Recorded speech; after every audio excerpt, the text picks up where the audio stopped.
ngaji banyak. Nabi Isa itu kalau orangnya ceria sekali. Pernah ditegur sama Nabi Yahya. Mali aroka dohikan ka'annaka aminta min makrillah. Saya melihat kamu kok selalu senyum ceria, seakan-akan tidak ada azabnya Allah. Terus Nabi Isa balas ke Yahya, Mali aroka abisan ka'annaka ayista min rahmatillah. Kamu kok merengut terus, kayak ning donya ora ono rahmat. Jadi kamu milih mana? Senyum terus apa merengut terus? Partainya hanya dua, Nabi Yahya sama Nabi Isa. Jadi khazanah itu banyak.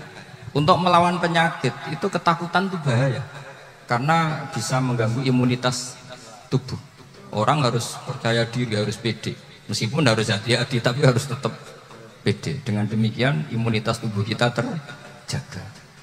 Jadi ya sudah seperti itu. Semua orang punya cara untuk menjaga diri masing-masing. Kemudian tentang Pak Ahmad Siddiq, saya tahu banyak karena dulu saya masih ingat. Ini sekaligus ijazah pada cucu-cucunya. Kalau sama anaknya tidak berani ya. Sama cucu-cucunya. Saya masih ingat Mbak Ahmad Siddiq itu sangat loyal sama yang namanya negara. Kita tahu beliau adalah termasuk orang yang bintang ketika Muktamar Situbondo, ketika NU pertama kali nerima asas tunggal yaitu Pancasila. Kayak apa ulama-ulama kita, ya mulai Mbak Ahmad Siddiq, Mbak Ali Maksum, Gus Dur, Mbak As'ad, semuanya termasuk Mbah Mun, semuanya loyal sama negara sehingga NU menerima asas tunggal. Itu saya masih ingat karena Bapak dulu perwakilan dari NU cabang Lasem. Beliau pernah ngundang Mbah Ahmad Siddiq di sini zaman itu, zaman Pak Dzofar, ikut ngundang ke sini bapak saya.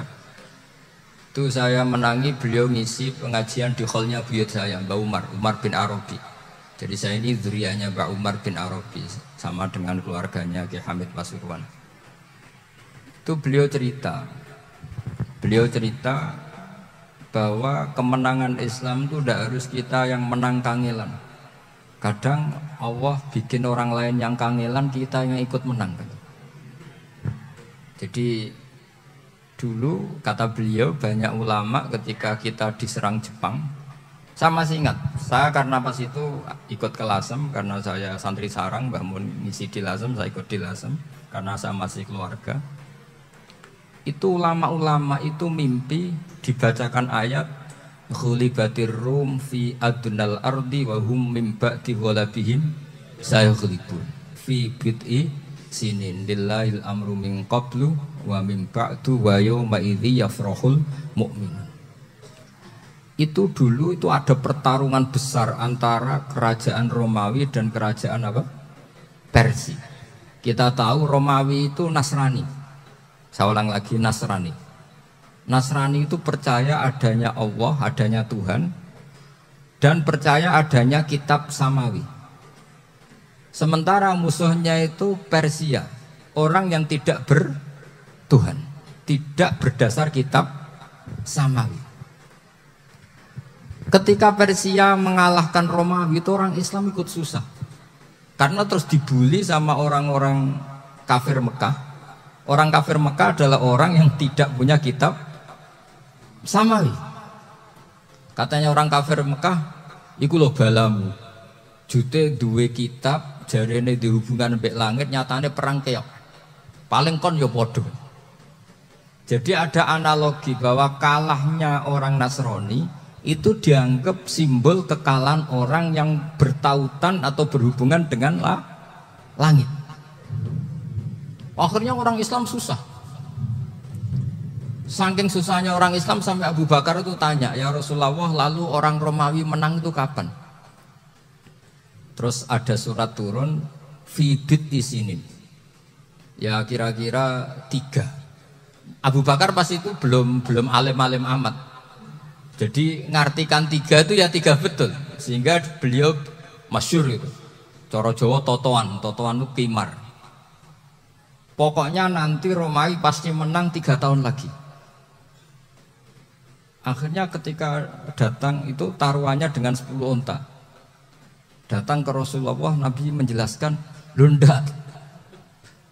Bid'u itu mabenas salas ilatis itu 3 sampai 9. Kamu jangan bilang 3. Ya sudah, taruhannya ditambah. Taruhannya ditambah sampai 100 unta. Tapi pembuktiannya enggak 3 tahun tapi nunggu 9 tahun. Sampai jangan tanya, berarti dulu pernah taruhan halal. Zaman sebelum ngaji saya sampai sudah sering taruhan, jadi jangan nyalahkan saya. Nanti itu ada ilmunya, namanya nasah apa? Mansukh. Dan taruhannya Abu Bakar tidak kayak sampean. Taruhan yang sangat-sangat demi Islam, bukan demi hadun nafsi. Betul. Ketika tahun ke-7 orang Islam itu menang. Gila ya, tahun 9 itu umat Islam menang. Menangnya umat Islam mengalahkan musyrik Mekah itu di Badar. Romawi mengalahkan apa? Persia. Gara-gara Romawi mengalahkan Persia itu cara berpikir orang itu rubah. Ternyata langit itu ada, kekuatan langit itu ada. Sehingga meskipun akhirnya orang Kristen bilang ada Trinitas, terus mereka keliru dalam mengartikan Isa, tapi ada sekian nabi yang mereka sebut dan mereka hormati. Ada sekian kesamaan. Sehingga dalam Islam, saya ulang lagi, dalam Islam, andai kan disuruh milih orang komunis sama orang Nasrani, Islam tentu sama-sama kerjasama, milih sama yang Nasrani. Karena ini ahli kitab, kerjasama loh, bukan milih menjadi Nasrani. Nanti kapan salah paham, senangannya terus bully. Itu semangatnya pasti hasut. Nah, terus lalu relevansinya dengan Indonesia gimana? Wa yauma idzi yafrahul mu'minun. Ketika orang Romawi yang punya kitab samawi mengalahkan Persia yang tidak punya kitab samawi, itu orang Islam ikut bunga, ikut gembira. Itu semua kiai banyak yang mimpi seperti itu. Ini cerita Pak Ahmad Siddiq. Saya dengarin. Ternyata betul. Jepang itu nggak dikalahkan Indonesia. Jepang, Hiroshima dan Nagasaki dibom oleh apa? Sekutu. Akhirnya Jepang pulang. Pas Jepang pulang, Indonesia merdeka. Itu dulu kiai-kiai sudah nakwil bahwa menangnya Indonesia itu tidak harus mengalahkan penjajah. Pokoknya nanti penjajah ada yang mengalahkan. Jadi orang Islam zaman itu tidak bisa mengalahkan Persia. Yang mengalahkan itu Romawi. Tapi orang Islam ikut gembira. Itu sebenarnya wa yauma idzi yafrahul mu'minun binasrillah. Jadi orang itu cara berpikir Quran itu beda. Sehingga saya ini cerita ke cucu-cucu Mbah Siddiq karena ya nasabnya sama sampai saya, karena sama-sama sampai Mbah Sambu. Bedanya keluarga saya lewat Mbah Abdul Azim, kalau yang keluarga sini lewat namanya Mbah Yusuf. Itu saudara sama Mbah Abdul Azim, sama-sama sampai Mbah Sambu. Tapi keinginan saya tentu bukan sekedar silaturahim gagah-gagahan diceluk Gus. Celuk Gus repot. Nak ora alim ra pantes. Nak beling ra pantes. Salam templek 1.000 jaluk swarga. Kan kok mentalane 1.000 jaluk. Kamu nginep di hotel 100.000 itu tidak cukup, apalagi untuk bayar apa? Surga. Itu enggak sopan sekali. 1 juta ya nggak bisa tuh, 100 juta juga nggak jelas juga. Terus sampai mendingan nggak usah salam template, malah nggak mungkin masuk surga kalau.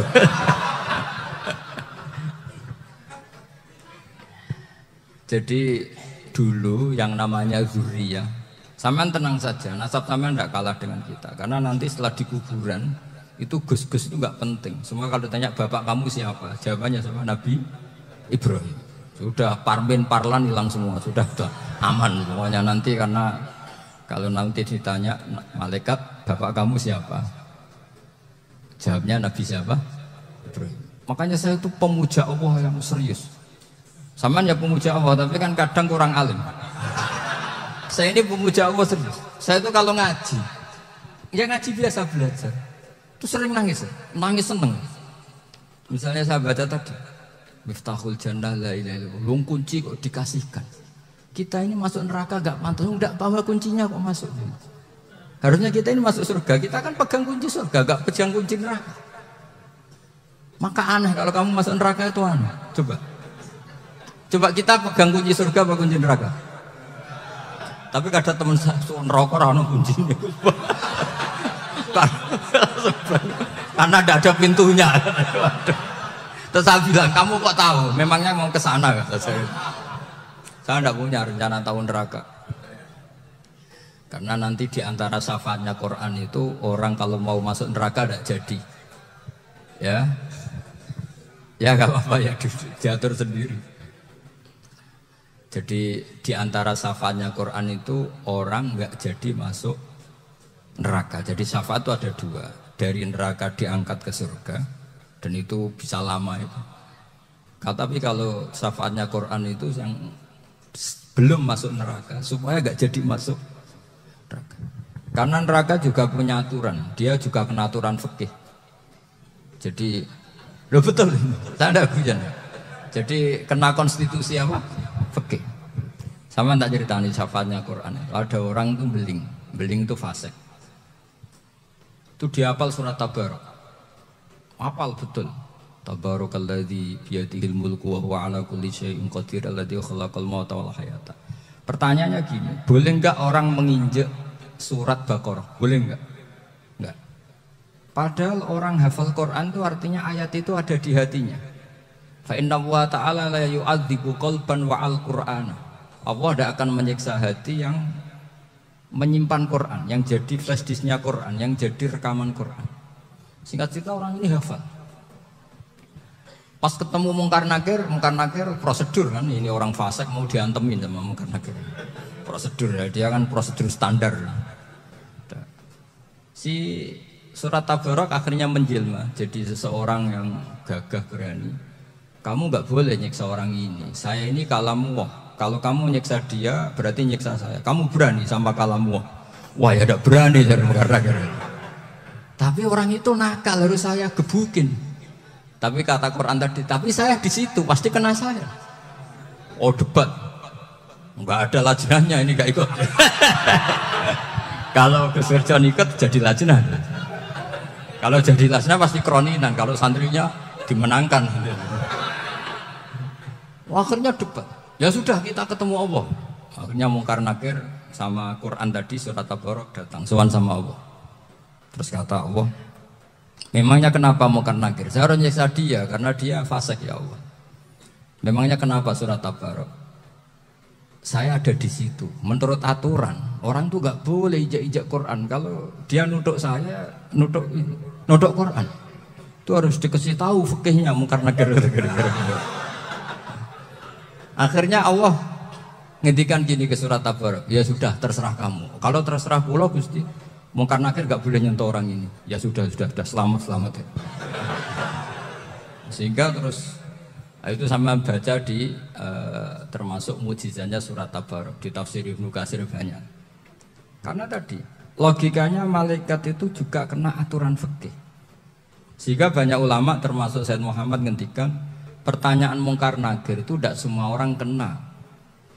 Kalau semua orang kena nanti kalau tanya Nabi Muhammad, waman Nabi Yuka. Kacau kan jawabnya. Nabi kamu siapa? Saya ini Nabi. Ya kan? Lah nanti kalau pas ketemu Nabi Ibrahim, waman abuka.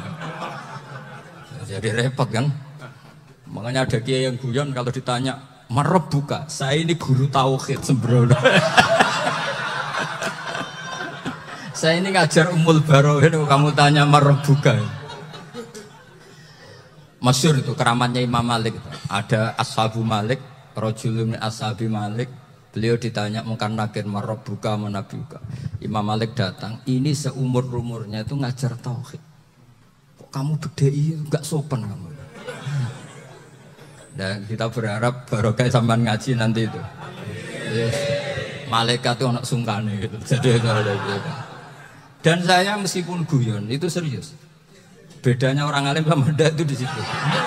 Kalau orang alim itu guyon itu masih bener, masih serius. Coba saya bacakan ayatnya. Ala inna auliya Allahi la khaufun alaihim wa lahum yahzanun. Terus lahumul busyra fil hayatid dunya fil akhirah. Artinya kalau Mungkar Nakir dengan penampilan garang gitu, berarti ada ketakutan apa enggak? Ada, padahal ciri utama walinya Allah tidak ada ketakutan. Makanya itu termasuk dalilnya Sayyid Muhammad. Tidak semua orang alami seperti itu, karena wali-wali itu la khaufun alaihim wa lahum yahzanun. Anak kiai ketemu karena kerja buat tidur wedek. Iku dreseke ora kok pertanyaan tok, nek nahan santri piye? Lho isen wis kiai dihanjuti mungkar nakir. Malu gak kira-kira?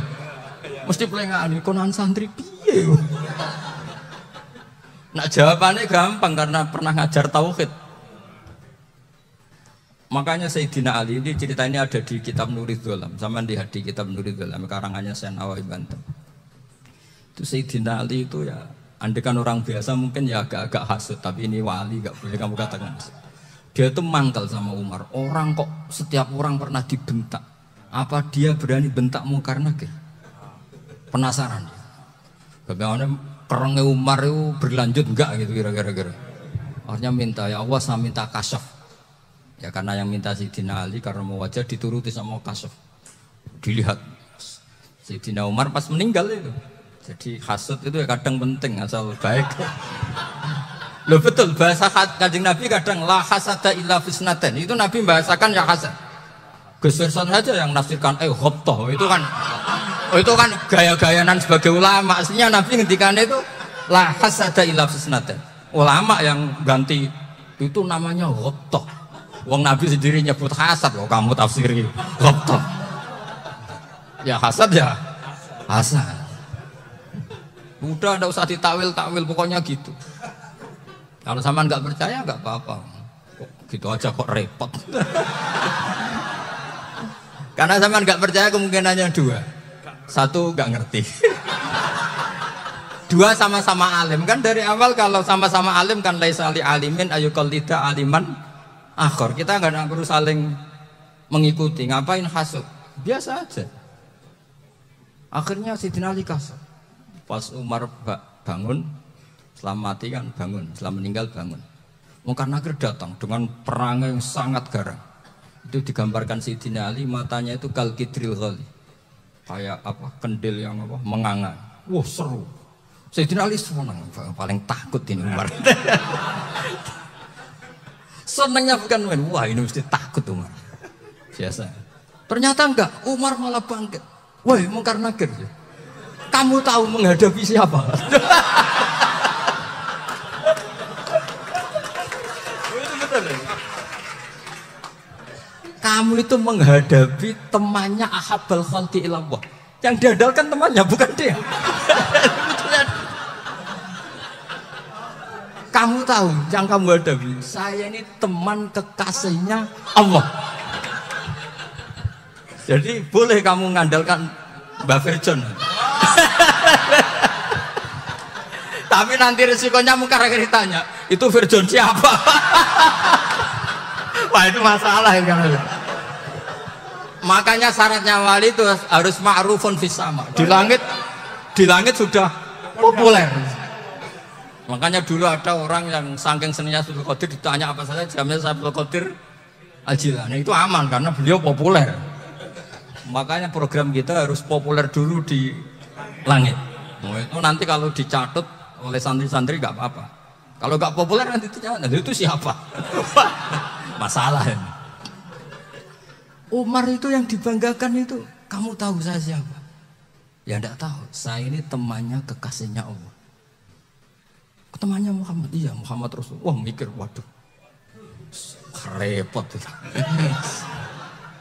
Loh di dunia aja gitu kan, temannya presiden, temannya panglima, apalagi ini temannya Sayyidul Awalin wal Akhirin. Di dunia aja bilang temannya presiden, menteri, orang sudah takut, apalagi ini temannya Sayyidul Awalin. Hanya Munkar Nakir terus konfirmasi sama Allah, gimana ya Allah ini ngadepi. Sebetulnya diadalkan itu temannya, bukan dia. Wah, akhirnya sama Allah dibilang ya bu, ya sama seorang seperti itu bu yang sopan. Terus semenjak itu Munkar Nakir itu nggak selalu berpenampilan seperti itu, sangat. Jadi semoga itu konsisten sampai nanti. Jadi kamu kalau ingin nggak takut Munkar Nakir, jadi wali dulu. Karena sarannya tadi hanya wali sing la khaufun alaihim walahum yahzanun lahumul busyra fil hayatid dunya fil akhirah. Jadi orang itu kalau ngaji itu harus khatam. Jangan semuanya kena pertanyaan. Nanti kalau semuanya kena pertanyaan nanti repot. Kalau Nabi Muhammad ditanya waman Nabi Yuga, Nabimu siapa? Lu kan terus jadi aneh. Jadi makanya ngendikan Sayyid Muhammad semua ulama lah, nggak ada am kecuali ditaksis, kecuali sifatnya Allah. Misalnya bikulli syai'in alim ya benar-benar bikulli syai'in. Tapi kalau am semuanya pasti ada taksis, meskipun dalam muhawarah muhadasah biasa. Ya, misalnya contoh gampang, istri kamu baru seneng kamu, mas nak pengen apa-apa itu lapor aku, gak apa-apa mas, mesti aku seneng sama lapor. Iku dia aku pengen wayo, wah langsung jadi apa wae, mesti apa wae, maksudnya kecuali itu. Gitu. Padahal kalau ngomong, mas sampai ingin apa saja tak dukung, sampai bilang, kepengen iku wayo. Kira-kira disetujui apa enggak? Sama seperti kita kalau punya teman akrab, wah senang rumahku gak apa-apa, anggap aja rumahmu dewi, terus mlebu-mlebu kamar. Jadi tidak ada am kecuali ditaksis. Artinya kalau ada cerita bahwa orang mati pasti ngalami ditanya mungkar nangkir, itu pasti ada am yang ditaksis. Itu pasti juga dialami para anbiya, para ya, karena ciri utama wali itu la khaufun alaihim walahum yahzanun. Kemudian saya yang mau cerita ya, supaya sampean bisa menghadapi dunia global ini, tak bawa tafsir Munir termasuk tadi. Kenapa orang Islam Rasulullah SAW itu lebih senang kalau yang menang itu orang Nasrani Romawi, ketimbang yang menang itu orang Faris, dalam hal ini ateis. Karena orang ateis itu lebih ngeri. Sebetulnya beberapa penemuan sains, terutama di ilmu medis, itu orang Amerika, kayak cloning. Tapi orang Amerika itu masih dilarang oleh gereja untuk mengaplikasi. Karena nanti bayi cloning itu dipakai suku cadang. Di Amerika masih ditentang oleh fatwa-fatwa agama, baik Islam maupun Kristen. Tapi di Cina itu dipraktekkan, karena nggak ada halangan agama. Di Cina itu biasa ada kondom diolah lagi jadi alat-alat aksesoris. Di Amerika tidak ada karena masih ada agama, masih ada larangan. Sehingga orang Islam itu lebih takut kalau yang menang itu Persia, karena terus cara berpikir ternyata Tuhan itu udah ada, langit nggak ada perannya. Jadi ketika yang menang Nasrani masih berpikir itu pertolongan Tuhan, meskipun mungkin cara mengatakan Tuhan beda dengan kita. Tapi ada satu kesamaan bahwa kekuatan samawi itu ada. Jadi disebut hulibatir rum fi adnal ardi wa hum min ba'di walabihim sahibun. Di sini diterangkan oleh Syekh Nawawi supaya kamu tidak salah paham. Sebetulnya kamu katakan misalnya wah itu paham liberal, sebenarnya saya tidak tersiksa. Cuma takut yang mengatakan seperti itu cek goblokir atau ngaji gitu. Itu aja masalah saya. Ini saya baca ini karangannya Syekh Nawawi, karena tadi kata Mbah Firjon ngaji itu harus sama orang yang bersanad. Saya ini kalah sama beliau itu berkali-kali. Secara nasab saya harus manggil Mbah. Secara silsilah ilmu saya juga kalah lagi. Saya sering disewani sama cucu-cucu Syekhona Khalil. Kiai Sidik itu termasuk murid dekat beliau Syekhona Khalil. Kalau itu berarti kan Gus Firjon, Ahmad, terus Mbah Sidik. Mbah Sidik ngaji Syekhona Khalil. Syekhona Khalil itu pernah ngaji langsung sama Sayyid Zaini Tahlan. Berarti beliau dari Sayyid Zaini Tahlan itu baru generasi kelima. Sementara saya itu sudah ke-7 atau ke-6. Saya, Mbah Mun, Mbah Karim misalnya, Mbah Hashim, Mbah Mahfud Termas, Sayyid Abi Bakar Sato yang ngarangnya Anatul Thalibin, baru Sayyid Zaini Tahlan. Berarti saya ke-7, kalah lagi. Tapi untuk jadi wali biasanya cepat saya. Karena syaratnya jadi mbah itu ngalah demi putu. Jadi kalau beliau ngotot, saya dulu Gusti, saya mbahnya. Wah itu mbah yang nggak baik. Pasti jatahnya dikasihkan apa? Cucunya dulu. Makanya Makanya Abdul Muthalib itu orang yang dapat wangsit, tapi yang jadi nabi itu cucunya. Jadi dalil saya banyak. Sebenarnya Abdul Muthalib itu sudah sering dapat wangsit. Karena saya bacakan wahyu, Nabi yang protes, enggak nabi kok dapat wahyu. Tapi sebetulnya Abdul Muthalib itu masyhur. Kalimat-kalimatnya menunjukkan bahwa beliau itu sudah dapat wahyu kalau nanti cucunya itu jadi nabi. Makanya senangnya bukan main Abdul Muthalib sama Rasulullah. Putu seneng, mbah seneng putu. Jadi mungkin, jadi sampean enggak usah protes loh. Ya, yang jadi wali kok cucunya. Dulu betul. Dulu Mbah Hamid Pasuruan itu kalau Mbah Ahmad Siddiq ke sana, Mbah Hamid Pasuruan kalau manggil Mbah Ahmad Siddiq itu paman. Tapi pamannya minta ijazah ke ponakan. Apa ya gara-gara itu memang. Kalau itu masih berlaku apa? Ngalah tadi. Kayaknya masih apa? Hawane masih. Karena melihat tren-tren langit masih gitu kayaknya masih. Masih itu. Ya, tapi mbahnya tetap dapat jatah, tenang saja nanti. Tapi memang sebaiknya mbah itu legowo. Rasulullah Muhammad SAW itu terkenal min dzurriyyati Ibrahim. Tapi kata Rasulullah, ana dakwatu Ibrahim wa bisyaratu Isa. Aku nganti ngene iki barokah dongane Nabi siapa? Ibrahim. Jadi dongane Nabi Ibrahim ya tiba teng putu. Jadi banyak bukti bahwa jatuhnya ke putu gitu. Tadi saya di kamar sama beliau berduaan. Nih Mbah sing dadi wali di sini. Aku bebas. Cocokan tadi. Nah, kenapa saya akhir-akhir ini gulirkan daftar wali? Kenapa? Saya ini resah ya. Orang sudah ingin dicintai pejabat, dicintai tetangga, dicintai teman. Tapi kadang-kadang orang lupa lagi dicintai apa. Makanya saya meskipun guyon, tapi ini amdan, bukan sahwan. Supaya orang punya cita-cita lagi jadi wali, ingin dicintai Allah. Kita ini terlalu lama ingin dicintai makhluk. Mbok ya naik kelas sedikit. Ingin dicintai Allah Subhanahu wa ta'ala. Meskipun saya guyon, tapi tadi guyon saya itu lebih serius ketimbang serius Anda. Karena tak pikir. Saya tuh kalau pergi itu seneng ngebis, bukan karena saya tidak punya mobil, tapi saya sering mau butuh itu supaya gak diganggu. Karena saya tuh harus punya waktu sendiri. Kalau bis kan ketemu orang nggak kenal, tapi sekarang ya agak susah, banyak yang kenal. Dan susahnya lagi gak minta ijazah, minta foto. Aduh, repot. Mau dibenci itu umatnya Rasulullah Shallallahu Alaihi Wasallam. Mau disetujui itu sanatnya mana? Kalau ketemu orang alim minta apa? Foto.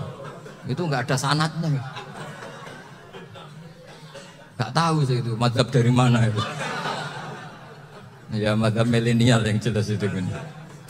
Ini tak baca ya biar dapat. Karena ini kenangan saya sama Mbak Ahmad Siddiq. Saya masih ingat betul beliau ngisi hallnya Mbak Abdullah bin Umar, berarti abahnya Mbak Hamid. Karena mbah saya itu Fatimah binti Khalid bin Umar. Kalau Mbak Hamid itu Hamid bin Abdullah bin Umar.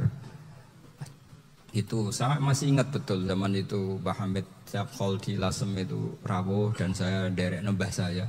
Karena masih misanan datang ke Lasem, itu beliau pas itu ngisi sama Mbah Mun. Mbah Mun masih muda, Ki Ahmad Siddiq sepuh senior.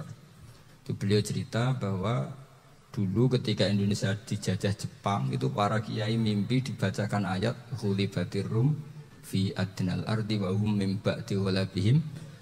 Terus ada kiai yang tanya, takwilannya gimana? Ya nanti Jepang pulang bukan karena kita yang mengalahkan, tapi Jepang ada yang mengalahkan sendiri, meskipun tidak kita. Kayak dulu Faris tidak dikalahkan Islam tapi dikalahkan Romawi, tapi yang senang umat Islam. Wa yauma idzi yafrahul mu'min. Itu luar biasa ulama-ulama kita. Delalah kejadiannya Indonesia seperti itu. Yaitu kita tidak mengalahkan Jepang, tapi Jepang pulang sendiri karena dikalahkan apa? Sekutu. Ya ini saya baca. Ini tidak usah dicek bacanya benar apa enggak, sudah aman apa aman. Karena kalau saya salah itu ya sengaja. Artinya ya sengaja saja. Ya biasa maksudnya. Saya kemarin ngisi di Pondok Peloso, di Pondok Al Munawir Jogja. Salah itu ada dua. Ada salah yang memang benar-benar salah. Itu enggak apa-apa, bisa dimakfu. Karena mesti sangke wong goblok salah yang terus itu. Ada salah bawaan ilmu itu repot tuh dadaninnya. Karena misalnya kita yang biasa belajar qiraat sab'ah wayah sibuhu, mesti diulang lagi wayah sabuhu. Karena qiraatnya Imam Asim itu hasibah ya sabu bi fathis sin. Sementara kita kalau ngaji kitab kulino yahsib. Sehingga kita yang biasa belajar sab'ah itu kalau baca kitab itu kayak orang bingung.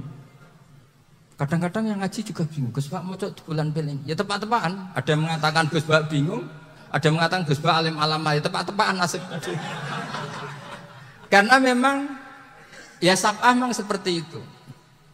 Misalnya kufuan. Kufuan itu Imam Asim baca kufuan. Tapi beliau punya murid namanya Syu'bah. Itu kalau baca kuf'an. Makanya kita itu, ini kan khataman Quran ya. Jadi saya menyinggung sedikit tentang qiraat sab'ah. Tadi beliau juga sudah tak kasih kitab saya Hifdzuna Lihadal Mustaf. Sama tak ajari latihan sab'ah. Memang angel ya. Makanya yang nggak bisa itu wong pinter. Sudah tahu angel ya nggak usah diteruskan kan. Orang menghindari barang angel itu pinter apa goblok? Pinter. Berarti wong goblok pinter. Saya tuh makanya sama orang goblok tuh respect. Jadi orang alim tuh angel apa gampang? Angel. Menghindari barang angel pinter apa goblok? Loh, orang menghindari barang angel pinter apa goblok? Pinter. Berarti wong goblok pinter. Jadi saya sama orang-orang goblok itu respect. Sudah tahu jadi orang alim angel ya barang angel ya harus dihindari. Makanya saya ini insya Allah umatnya Nabi yang termasuk yang terbaik. Amin. Karena mencintai umatnya Nabi termasuk yang goblok. Betul. Itu tidak gampang ya. Karena tadi sudah tahu ya. Seperti itu loh orang naik panjat pinang. Itu yang naik karena ingin hadiah. Yang nonton sudah tahu wah licin kok dinaikin mau keplodok ya. Tapi orang sepakat yang nonton juga pinter karena sudah tahu ribet kok. Tuku yang pasar kena lah apa mana. Sama juga gitu. Ngalim tafsir angel, ngalim fikih angel. Tak karek ngaji ngerekam kan gampang. Itu pinter apa goblok? Pinter. Iya. Makanya kula niku mbok burohno ngono tok. Saya tadi dinasihati Mbak Firjon, moga-moga hati saya selamat. Saya itu meskipun kata orang banyak, muhibbin saya banyak, tapi saya insya Allah tidak riya. Saya itu pakai kitab namanya Tasbitul Fuad, itu karangannya Said Abdul Al-Haddad. Ketika beliau punya muhibbin banyak ditanya, bagaimana ya Habib Anda menjaga hati Anda? Jamnya Said Abdul Al-Haddad itu unik. Innama azzamu Allah. Mereka itu sebenarnya menghormati Allah. Cuma butuh sarana, dan itu saya. Jadi saya tahu sampean semua itu mencintai Quran, mencintai sunnah Rasul, mencintai hadis-hadis Rasul. Cuma sampean kan karena nggak paham, terus manfaatkan saya. Jadi sebenarnya saya ini korban, korban. Jadi saya mau riak gimana, korban kok mau bangganya di mana? Coba sampean misalnya ngaji tafsir, belajar sendiri kan susah. Terkibnya susah, maknanya susah, bahkan beli kitabnya kadang nggak kuat. Loh, untuk jadi alim tafsir itu kan harus beli kitab. Loh, saya sering belajar kitab itu jutaan. Tafsir Tobari, saya pernah beli kitab Fakhrur Razi itu berapa coba? 27 jilid. Karangannya Fakhrur, belum karangannya ulama modern, Imam Sya'rawi. Itu berapa jilid? Itu jutaan. Saya kemarin juga dihadiahi kitab Pak Quraish Shihab namanya Faidul Bari fi Syarhil Bukhari. Pak Quraish Shihab yang terkenal. Dia sering diskusi sama saya. Saya ngasih hadiah beliau ngasih hadiah saya. Wah itu harganya enggak kuat. Dadak kuat kadang di Indonesia enggak ada tuh. Dan sama orang hebat menghindari kesulitan itu. Nah kesulitan itu, Gus Pak ngaji ikut, kalau enggak paham direkod rekamannya sudah gitu. Pinter mana sama nama saya? Pinter sampean kan? Bikin sosis susah, beli aja kok repot kan. Nah, makanya nggak boleh orang bilang, wah goblok reso tafsir ku wong pinter. Makanya nanti kalau saya ketemu Nabi tidak termasuk orang yang mentahkir orang Islam. Kafa bil mari isman ayah kira akhahul muslim. Jadi cukup orang itu dosa kalau menyepelekan orang Islam. Termasuk darani sampean goblok itu dosa. Caranya enggak darani goblok ya tadi di logika tadi. Alim itu angel. Nggih dari angel itu pintar. Berarti wong bodoh pintar ya sudah. Tapi tetap bodoh. Tapi ini satu cara untuk saya respect gitu. Coba orang yang ngaji tafsir saya banyak, mungkin ribuan. Itu sebetulnya mencintai Quran. Karena Quran adalah kitab suci yang panduannya umat Islam. Sangat mencintai Quran. Terus kemudian mereka nggak paham. Terus mencari orang yang memahamkan. Burono lah cara Jawa ini. Terus keren saya itu di mana coba? Lalu terus mereka kurang ajarnya gini. Kalau paham itu yang alhamdulillah paham. Wah nak ngaji Gus Bae ngono tok. Tapi orang paham, orang jalan akal ya. Mari Gus Bae nerangno cepet, mulane gak paham. Orang kok nyalano teke sing lelet tuh. Oh itu kan Masya Allah, naudzubillah tenan. Sebetulnya tingkat kurang ajarnya tinggi Gus. Jadi kalau nggak paham itu kadang nggak nyalahno uteke. Kayak mau misalnya, mau mari mikir aja jelas. Padahal misalnya jelas orang mesti paham, bodoh kan. Paham? Jadi kata Sayyid Abdul Haddad, innama azzamu Allah. Sebenarnya mereka itu sangat menghormati Allah. Makanya kita nggak perlu mengatakan wasilah itu kafir, nggak akan. Karena orang tawasul sama Rasulullah itu ingin dapat ridhonya Allah lewat orang yang dicintai Allah. Kita mencintai wali sebenarnya, wah itu kekasih Allah. Kita mencintai itu karena mencintai Allah. Sama seperti gini, kamu mencintai kangkung apa enggak? Sebenarnya sama sekali enggak. Tapi kamu ingin sehat, ada asupan gizi. Kamu ingin tubuh kamu sehat, butuh asupan gizi. Kemudian kamu makan kangkung. Apa terus kamu cinta kangkung? Kan enggak. Cinta kesehatan kamu sama. Orang yang mencintai saya ingin kepuasan rohani. Saya kan termasuk kiai yang torekonya gampang. Ini swarga, ini swarga. Kan akhirnya penggemarnya banyak. Coba kalau kamu neraka. Jadi sebetulnya Anda mencintai kepuasan Anda sendiri. Nah saya ini korban. Makanya untuk masuk surga cepat saya. Korban itu cepat. Da'watul mazlum la turaddu kan gitu. Laisa bainahu wa bainallah hijab. Jadi saya kalau donga langsung seret langit. Karena mazlum. Saya sinau tafsir itu Pak, sampean bayangkan ada tafsir itu sudah 27 jilid. Sing aran Fakhrul Razi itu bulatnya bukan main. Karena dia ahli filsafat. Bulatnya Masya Allah. Sudah gitu sinau Jalalain kadang dikomen oleh Sawi. Sudah kita percaya Jalalain dibuli Sawi. Percaya Sawi dikandani, oh itu Maliki rasa ribet. Sudah gitu sinau Qurtubi, sinau tafsir Tabari itu susahnya. Belinya susah, belajarnya susah.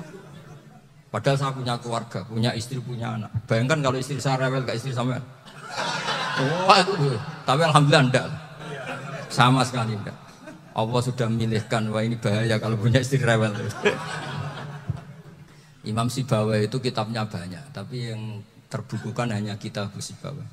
Karena beliau kalau sudah belajar lupa istri. Hanya pas beliau di pasar, kitabnya dibakar semua sama istrinya. Karena dianggap saingannya. Ternyata yang dicerai tidak kitabnya, malah istrinya. Itu Imam siapa? Sibawai. Tapi alhamdulillah kitab saya nggak terbakar, aman. Saya teruskan. Jadi untuk menjaga riya dilatih innama azzamu Allah. Sebenarnya mereka itu menghormati Allah. Sehingga wasail itu sebenarnya nggak pernah jadi subjek pelaku utama, enggak. Tetap Allah. Sebab itu kata Sayyid Muhammad, kamu kok mengatakan wasilah itu kafir itu gimana? Ketika innallaha qad ba'atsa lakum taluta malika. Talut itu ya manusia. PD-nya itu apa?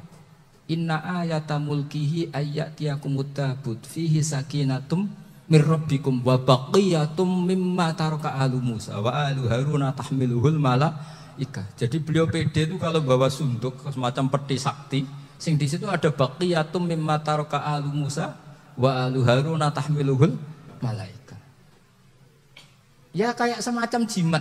Tapi saya bukan mensyariatkan jimat enggak, karena nanti banyak penjual yang pembohong juga gitu loh. Cuma cerita, kamu tidak usah mengatakan kafir. Dulu Tolut PD-nya kalau bawa sunduk semacam peti kesaktian yang di situ ada baqiyatum mimma taraka alu Musa wa alu Harun tahmiluhul malaikat. Sehingga Khalid bin Walid meskipun beliau sahabat dan menyaksikan wajah Rasulullah sallallahu alaihi wasallam, itu bawa sya'aratun min sya'aratihi Rasulullah sallallahu alaihi wasallam, bawa rambutnya Nabi. Perang kemana-mana itu diletakkan di pecinya. Nanti sama tanya lagi, masa pakai peci Khalid bin Walid itu? Wah panjang, sampai itu repot. Sampai tak warai ngaji usul fikih. Usul fikih itu kalau ngaji itu ada istilah tangkihul manat. Ini mestinya wilayah yang kita bisa berdebat sama Mbah Firjon. Dulu itu musuh saya karena saya makili Anwar, beliau makili Peloso. Tapi tahu-tahu kalah tua terus saya mengundurkan diri. Di fikih itu ada istilah, ada tangkihul manat, ada tahqiqul manat, ada tangkihul manat. Tangkih itu kira-kira gini, lafadz hadis itu dibuang sekian untuk tahu bahwa itu madarul hukmi. Misalnya gini, tak beri contoh paling gampang. Sama harus paham, kalau nggak paham nggak pinter-pinter. Ja'a a'rabiyun ila Rasulillah sallallahu alaihi wasallam. Ya karena ini menghormati Mbah Ahmad Siddiq, saya orang alim, jadi ngaji ini tetap ada suasana alim. Ya harus ada suasana alim, nggak perlu jadi orang alim, tadi susah. Sudah ngedari susah itu pintar, sudah itu aja. Jadi orang alim susah, ngedari barang susah, pintar. Berarti orang tidak alim, pintar. Nah, meskipun tetap, sudah itu pegangi sampai mati nanti. Lu jadi orang alim tuh repot. Itu kata Imam Ghazali, kalau orang alim kalau masuk surga itu sama Allah nggak boleh, kif, kamu nggak boleh langsung masuk surga. Coba cari umat kamu, syafaati dulu. Nah, saya takut nyari sampean nggak bisa kembali. Saya tidak punya rencana itu, yang mau masuk. Boleh sampean kuaduan, aduan balik raroh dewa, repot nanti saya. Berat jadi orang alim itu. Ya saya teruskan ya. Ada tangkihul manat. Ja'a a'rabiyun ila Rasulillah sallallahu alaihi wasallam. Faqala ahlaktu wa ma ahlakaka qal waqtu imraati fi nahari Ramadan. Ya kita saya ini rusak ya Rasulullah. Kenapa? Karena saya menjima istri saya fi nahari Ramadan. Kata Nabi, kamu harus bayar kafarah. Napa Nabi kafarah? Puasa 2 bulan. Wong baru 1 hari aja terjadi gitu kok disuruh puasa 2 bulan. Ya tidak kuat ya Rasulullah. Baru berapa hari saya puasa aja kecelakaan seperti itu. Apalagi kalau sampai 2 bulan. Tidak ya Rasulullah. Ya sudah kalau gitu kamu pertama ngasih makan apa? Idku raqabah kan pertama merdekakan budak. Tapi kan sekarang nggak ada budak makanya terus sekarang langsung puasa. Wah ini nggak bisa semua. Ya sudah ngasih makan orang 60. Kasihkan siapa ya Rasul? Ya orang fakir. Saya ini paling fakir. Di kampung saya ini orang paling fakir. Jadi mulai dulu orang fakir itu hubungan suami istri itu paling lancar mulai dulu.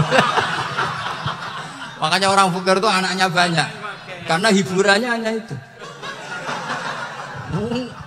Wong Ramadan aja.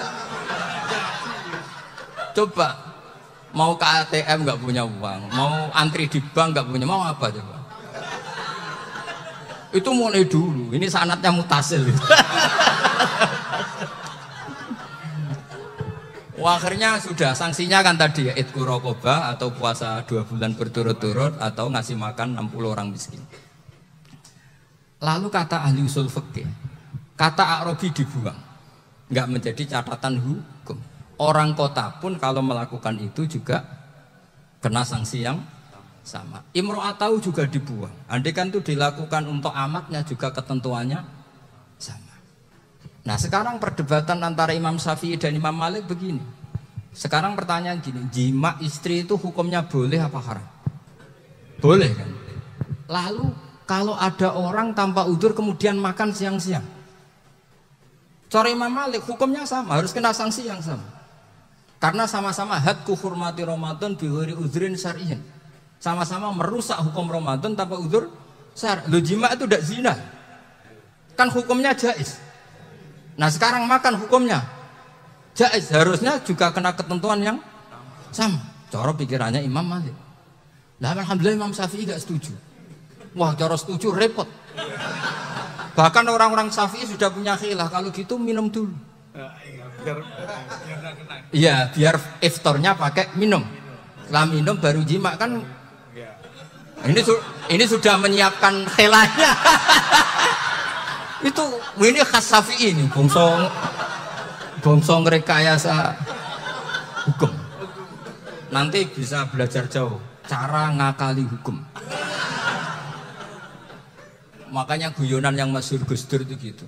Ada seorang kiai atau Gus lah, ya punya salah, namanya manusia kan punya salah, entah cangkruk entah apa, pokoknya punya salah. Ada wartawan yang ngiranya semua kiai itu orang suci, sehingga tanya sama Gus Dur, Gus itu ada kiai kok, ya pokoknya salah lah. Tapi jangan bayangkan dosa besar, enggak, kecil-kecil aja. Itu gimana itu? Padahal kiai kan orang suci. Jawabnya Gus Dur lucu. Ya justru yang boleh salah itu para kiai. Kalau kamu nggak boleh. Loh kok bisa Gus? Karena mereka tahu caranya taubat. Repot. Kalau kamu nggak tahu caranya, sama pelanggaran hukum itu ya harus pakar-pakar hukum. Itu yang tahu caranya rekayasa. Kalau kamu ya kena pasal kan. Jadi kamu jangan niru saya ini punya sekian cara untuk kembali. Nah, itu namanya khilah. Makanya kata Sayyid Muhammad, kamu tidak usah anti khilah. Karena Abu Hanifah itu membolehkan khilah. Kitabul khiyal. Yang penting kamu soleh dulu. Setelah soleh nanti Allah maklumi. Soleh dulu, syaratnya soleh dulu. Kalau tidak soleh jangan. Contohnya gini, ada orang mau puasa lemes sekali, mau makan. Gampang. Kalau langsung makan kan kayak hadku hormati Ramadan biwari udrin sarian. Aku langsung mau rajin beras sowan Mbah Firjon. Sudah status saya apa? Musafir. Nah, sudah berangkat aja sampai Tuban makan. Nanti kalau nggak jadi ya nggak apa-apa sudah. Kan mulai pergi sudah musafir. Saya tidak tahu nanti malaikat tertarik gebuki nggak tahu. Tapi itu ada khilafnya, asal soleh. Karena kata Sayyid Muhammad dan semua kitab mengatakan itu. Kalau sampean nggak tahu ya kebablasan. Nabi Ayub, yang nabi yang terkenal gudikan itu Ayub ya. Itu yang Israiliyatnya akan seru. Gudikan dikukur bek kreweng itu terlalu lah kali itu. Untuk kreweng kunti, ning Arab ora ono kreweng itu sudah masalah itu. Singkat cerita, Nabi Ayub ketika diasingkan kaumnya itu kan nggak punya sumber makanan. Lah orang lelaki itu mulai dulu egois. Istrinya Nabi Ayub itu cantik sekali, udah cantik rambutnya bagus. Makanya kamu nggak usah tanya kenapa istrinya kayak banyak yang cantik. Ya warasatul anbiya, nggak boleh betul. Kalau nggak cantik ya warasatul anbiya dari segi balak. Istrinya Nabi itu semuanya cantik. Nggak usah tanya sebabnya apa, pokoknya gitu semuanya cantik. Singkat cerita, beberapa kali istrinya Nabi Ayub itu kerja demi bisa nafkahi Nabi siapa. Suatu saat itu tidak ada pekerjaan yang cukup untuk beli roti. Satu-satunya peluang dapat rezeki itu putrinya raja itu rambutnya berondoli. Terus ada sayembara siapa yang rambutnya bagus mau dibeli.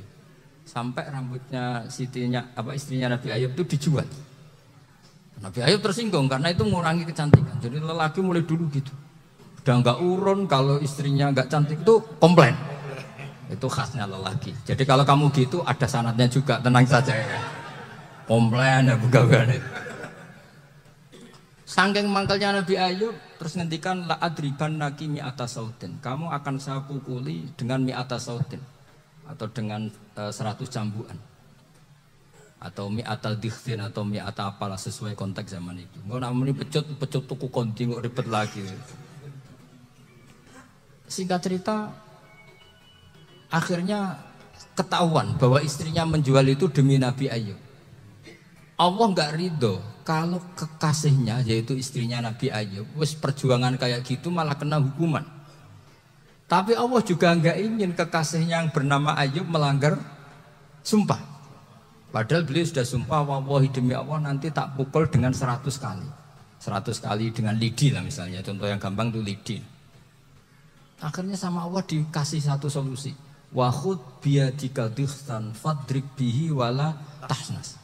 Ya sudah, lidi itu ikat jumlahnya 100. terus pukul sekali saja, anggap saja sudah 100. Iku pangeran sing waringi ngakali ngono iku pangeran. Tapi syaratnya soleh, syaratnya soleh. Jadi kalau kamu anti khilaf berarti anti ajarannya Allah di ayat itu. Wa khud biyadika dikhsan fadrib bihi walata. Itu dulu ada, ini cerita di Ithaf. Ini cerita terakhir, ini sudah, sama jangan tambah sudah. Terus pengumuman tadi, yang nggak pernah sepuh utang saya itu haram tadi. Karena tadi saya punya kewajiban di rumah yang bisa menggugurkan dan kewajiban yang lebih besar. Lebih besar itu ya tadi, bisa pernah guru, pernah sepuh. Yang jelas nggak umur. Umur sampean menang kabeh tuh. Tua-tua yang serepot itu. Ada raja itu ganteng kaya, senengannya nikah perawan cantik. Itu semua kampung mesti kenal. Mungkin digilir atau gimana pokoknya. Suatu saat ada pemuda suka sama perempuan yang di kampungnya, cantik sekali. Kemudian pemuda ini ternyata pekerja di kerajaan. Tiap hari ditanya, wah itu yang di kampung yang cantik siapa? Mau saya nikahin gini. Wah bahaya ini, saingannya raja. Jadi yang dibidik pemuda tadi itu saingannya. Si raja ini orang yang namanya raja kan gengsinya tinggi. Kaifa tankihuha wa qad ra'aitu qad qabbalaha rajul. Kok mbok nikah piye? Saya tuh pernah melihat dicium lelaki.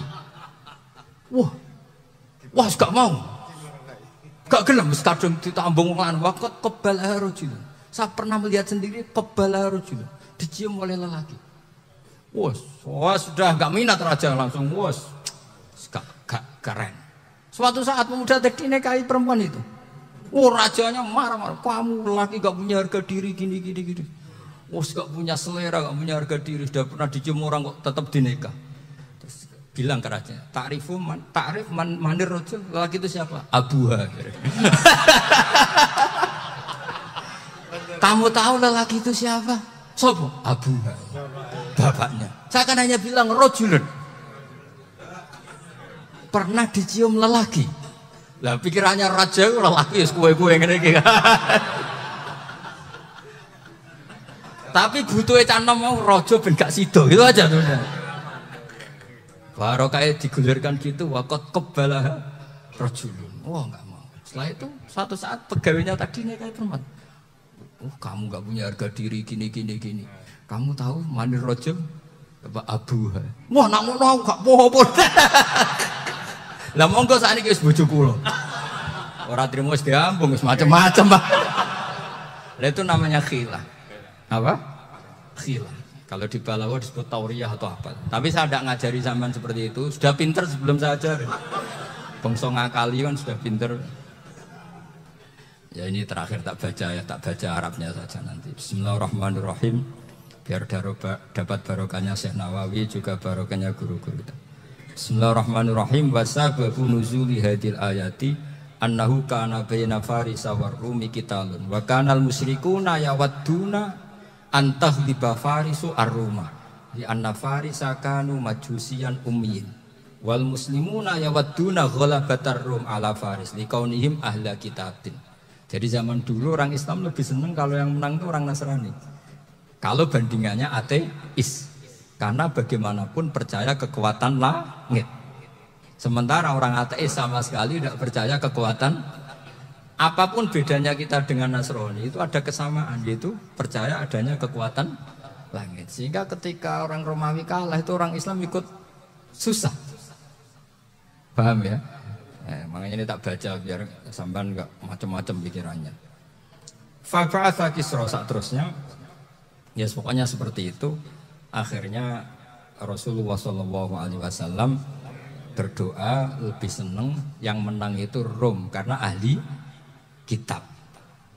Artinya apa? Kemenangan ahli kitab adalah kemenangan makhluk atau hamba Allah yang mentautkan kekuatan kita di bumi dengan kekuatan langit. Makanya saya berharap selain kita ikhtiar medis, kita harus memperbanyak istighfar. Bagaimanapun semua itu dari Allah Subhanahu wa ta'ala. Kita menghormati negara dengan ikhtiarnya, tapi saya mohon sekali kita juga istighfar, karena semua itu juga ditentukan oleh Allah, oleh langit. Ya, saya kira demikian. Assalamualaikum warahmatullahi wabarakatuh.